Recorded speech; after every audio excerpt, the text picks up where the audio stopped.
Yeah, let's talk first of all about the court case involving the end of the era of Pac-12 football, the Conference of Champions.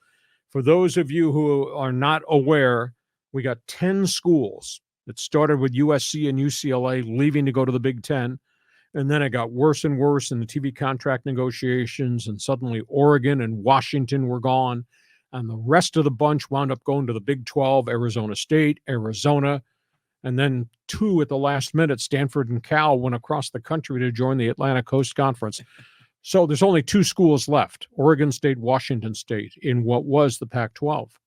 Well, there's a huge amount of money in the vaults at the Pac-12 offices from all the rights fees and NCAA tournament unit money, et cetera. And there was a big debate, who controls that money? I was told it's like $600 million. That's how much is in the vault. That's a lot. And Oregon State, Washington State stood up and said, we control it because there's a bylaw that's already in effect. If you exit our conference, you lose your seat on the board of directors, which means your school does not have a vote on any league business. And that was imposed when USC and UCLA announced early they were going to the Big Ten. And they stepped away. The chair was empty. So Washington State, Oregon State, the last two remaining members said, we're invoking that bylaw.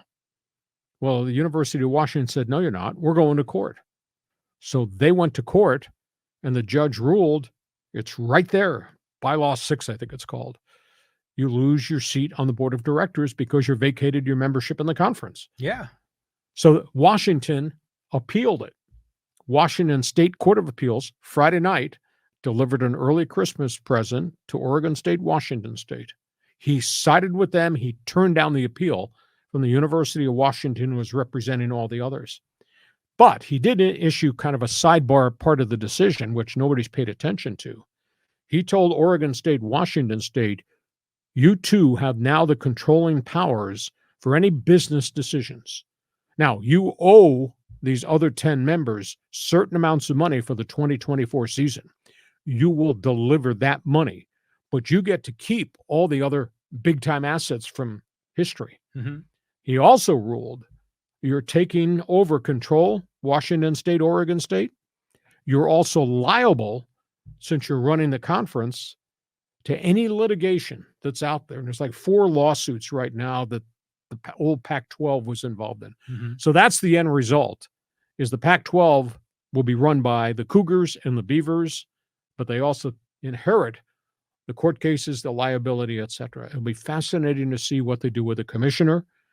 And obviously they have a game plan to be a 2-team conference for the next 2 years. The minute the Mountain West TV contracts expire after 2025, I think you'll see the Pac-2 dive in and take the ones they want, because there'll be no exit fees then. Mm-hmm. The Aztecs and Wyoming and Fresno State, when the TV contract expires, there won't be exit fees. They can then leave the conference. So I think a couple of years from now, when we're still doing this podcast, these schools are going to be joining Oregon State, Washington State. So that's one big story. The other story is the bowl games just started this past weekend. UCLA beat Boise State. The whole storylines involving bowl games, or all these quarterbacks have vacated, have gone into the transfer portal, and nobody's playing in the bowl games for their teams. UCLA did not have its star young freshman quarterback, Dante Moore. They played Boise State, whose quarterback jumped ship. He went to Arkansas last week. Anyhow, after the game, Chip Kelly was asked, farewell tour Pac-12 conference, how do you view what's left behind? And he said, this is the saddest thing I've ever been part of. He said this conference should have never broken up. He said the 12 schools failed totally. That being said, UCLA is going to play in the Big Ten with Southern Cal. Good luck on all those bloody road trips.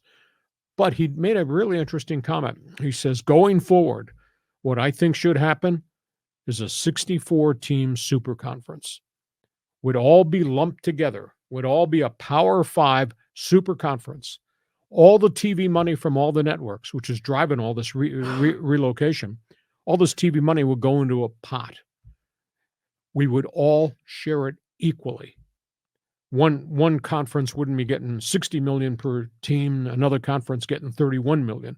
It all goes into a super conference pot, And we also control the NILs, and all that money gets paid to the players too on an equal shared basis. I'd never quite heard that angle to how the next wave of what college football would look like, but that's what Chip Kelly said. So you got Oregon State, you got Washington State to comment, you got Bruins and Chip Kelly. Wow, it's getting coughed up here, but well, a couple of comments. First of all, I saw that clip of Chip Kelly going through that plan, and I was like, hallelujah, someone talking some common sense. The only part I didn't like is it still haves and have-nots, Power 5, Group of 5. I kind of like to see some of that break down a bit so that, there's, because I always feel bad for San Diego State and a lot of these other Group of 5s that are pretty good programs that deserve a chance to move up.